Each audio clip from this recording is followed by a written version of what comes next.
เขาความห้ามถือว่ายังครูอาจารย์และทำเพลงมายังนักศึกษาวัฒนธรรมดีข้าพเจ้าวิริดาราชพลพร้อมด้วยข้าพเจ้าพันเอกวิไลว่าวันนี้พวกเขาทั้งสองมีความรู้สึกเกียรติอย่างยิ่งดีได้ทำเกียรติเป็นพิธีกรนองในการโชว์นองโชว์แบบไหนเป็นการโชว์เด็กๆเราคือว่าโชว์เรื่องของเขาวันนี้มีความพิเศษเลยเราพอพวกเขาเองจะเอานักเรียนน้องผู้ที่มีความสว่างในการเดินโชว์เนาะมาทุ่มสุนกับน้ำเพื่อจะได้ให้ท่านชมได้ทำชมผ่านในวันนี้น้องก็เรียนถือว่าผ่านเวทีมาเร็วเจ้าแม่ผลงานของเพื่อนแม่มาหลากหลายกันเลยเจ้าเป็นยังไงดีขนาดพ่อเพียงทำชมดีพ่อมอขอเสียงโต๊ะด้วยกันและขอเชิญมาพบกับนางสาวนางเรียนของเราได้เจ้าขอเชิญเลย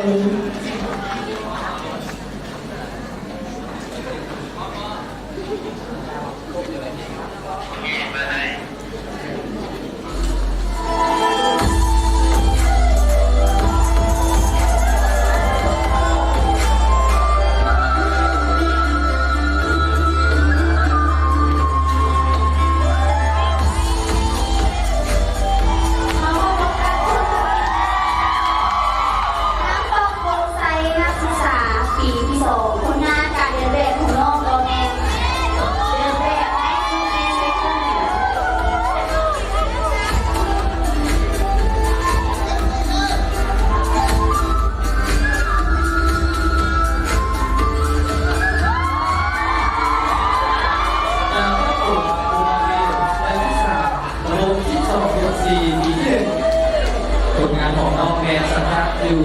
IS โมโดที่ขาวต่อไปน้องสังกัดอยู่ GS โมที่ขาว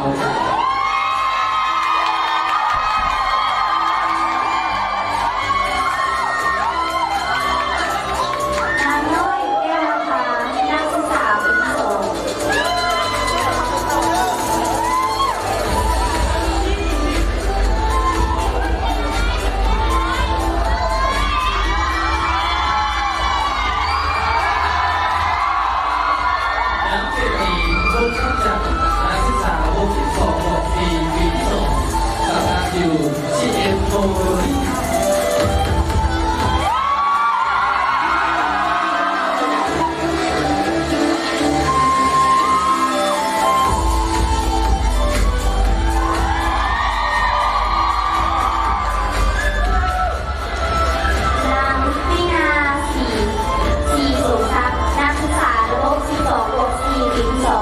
ผลงานของน้องมอเรนต่างเดินแบบได้สีดิจิทัลและสังกัดอยู่ TS Modeling ดาว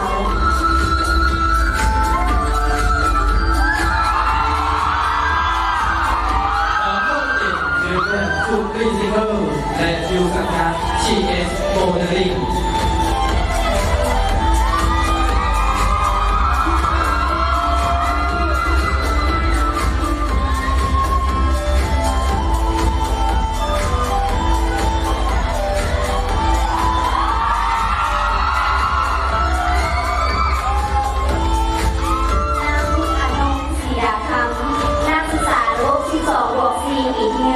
และน้องก็เป็นอีกผู้หนึ่งที่มาเข้าประกวดใน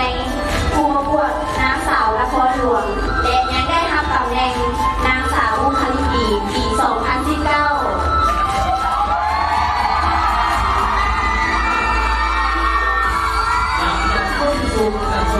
นักศึกษาระบบ12 ปีที่4เธอได้รับตำแหน่งนางสาวพี่ไก่ระบบปี 2019และได้มอบอันดับ2นางสาวสารวัตรประจำปี 2019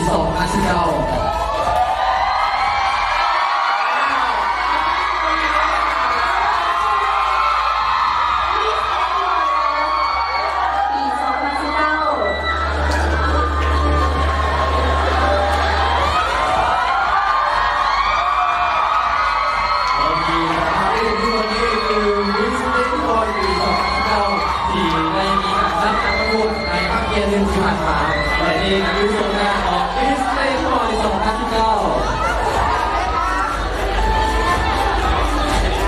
นี่โด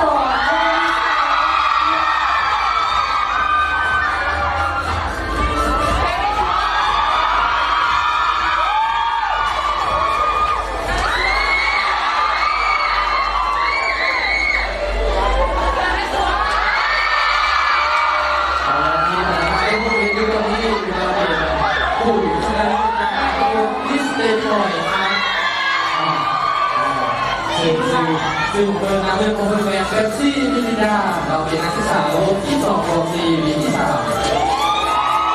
ละเพื่อนโดได้รับรางวัล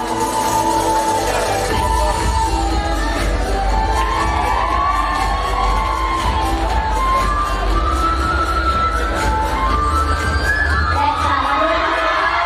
มีโดแก้วนักศึกษาโลกที่2โปร4ปีที่3และเพื่อนโดได้เข้าประกวดในพื้นที่เซคันด์และรางวัลคือได้รับตำแหน่ง2รางวัลก็คือห้องอันดับ2และขวัญใจสู่การค้าลาวไอเด็กและในด้านของยังเป็นผู้ริเริ่มการประกวดมิสเตอร์วอร์อาร์ตปี2019ต้นปีที่ผ่านมา เราที่กันว่าเป็นผลงานของคุณเนาะเป็นคนเป็นนักศึกษาโลกที่2โปร4ปีที่3กี่วันจะดีเริ่มนำพาน้องๆเนาะเข้าสู่วงการเนาะการเดินแบบเนาะเพราะว่าจะมีการประกวดคือรีเซ็ตโลกเนาะซึ่งว่าทางภายในและภายนอกเราเพิ่มได้เป็นตัวแทนเป็นประกวดยูทีอยู่ในค่าร้อยจริงเพื่อจะสามารถมาได้2รางวัลเช่นเดียวกัน และเธอก็ยังได้ทำรางวัลขวัญใจสู่การค้าลาวไอเด็ก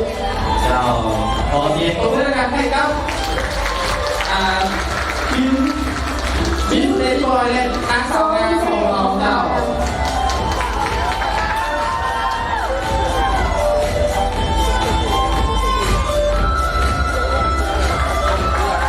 และนั่นก็เป็นผลงานของน้องๆที่ว่าได้ประกอบการเคลื่อนไหวกิจกรรมต่างๆในสังคมและต้องขอขอบใจห้องเสื้อปานเทพและ TS Modeling พร้อมด้วยช่างแต่งหน้านุก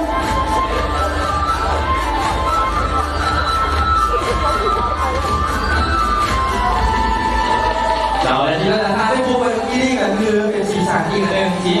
น้องๆนักศึกษาของเขาผู้ที่เรามีข้อสมัครในการโชว์น้องหรือว่าเป็นตั้งใจเรียนว่าเราเองในครับประธานที่เราโชว์กันเราบอกว่าจะสร้างสีสันก็เพื่อการมาซื้อให้ครับประธานก็หลายคนเลยเราในสำนักโต๊ะไฟที่ก่อนทั้งสองก็ขอลากันก่อนเราแรงขอมอบเวทีนี้ให้ครับการแข่งขันร้องเพลงกันต่อเราขอมอบได้ ขอบใจ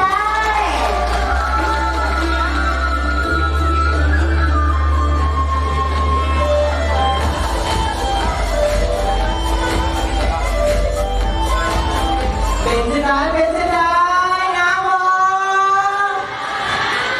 น้ำบอน้ำบออีกแล้วนะ ทางงานขอเสียงตบมือดังๆให้กับน้องนักศึกษาทั้ง11คนของพวกเราเอง เจ้าและหวังว่าการแสดงที่ผ่านไปนี้คงจะสร้างความเป็นบาทคนซื่นให้กับประธานโอหลายก็น้อยโอพิธีกรเนี่ยตื่นเต้นเลยที่สามมากเลย แล้วกลับเข้าสู่การแข่งขันของเราอีกครั้งผ่านไปแล้ววงผู้เข้าแข่งขันด้วยกันสำหรับผู้ดีเด่นมาในบทเพลงใต้วงวสบห้องโดยเท้าแตงโมทิมาศนักศึกษาระบบ12บวก2ปีที่2เท้าแตงโมทิมาศและต่อไปมาในบทเพลงทรงเชยวสบมันยืนห้องโดยเท้าพิรพรพิรวันนักศึกษาระบบ12บวก4ปีที่3แล้วก็ห้องโดยเท้าสิงห์สวัสดิ์หัวมุนี และที่ตามมาด้วยผู้เข้าแข่งขันเข้าสุรินทร์ทองไสยศาสตร์นักศึกษาระบบ12บวก2ปีที่1มาในบทเพลงมาเฮียนเนื้อห้องทำนองโดยเข้าสุรินทร์ทองไสยศาสตร์ขอเชิญประธานที่ตามมาชมไปพร้อมๆกัน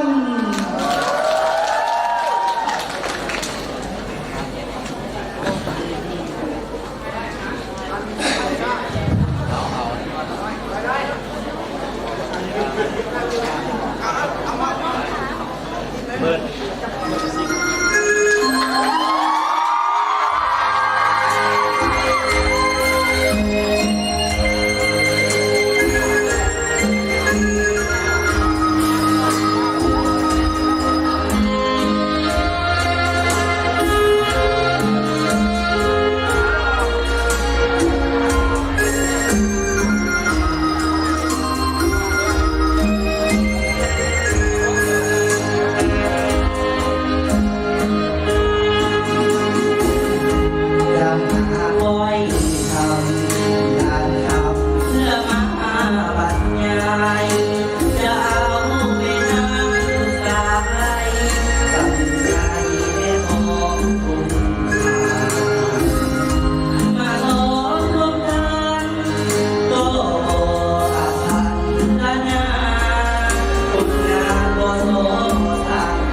รายการต่อไปมาในบทเพลง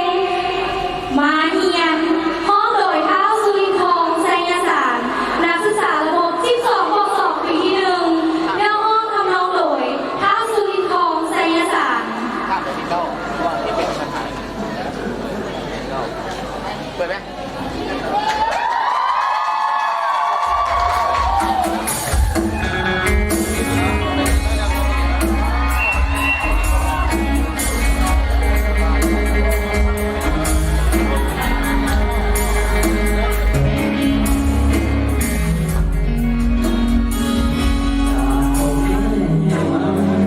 เขาศึกษาตาลุ่มหลัง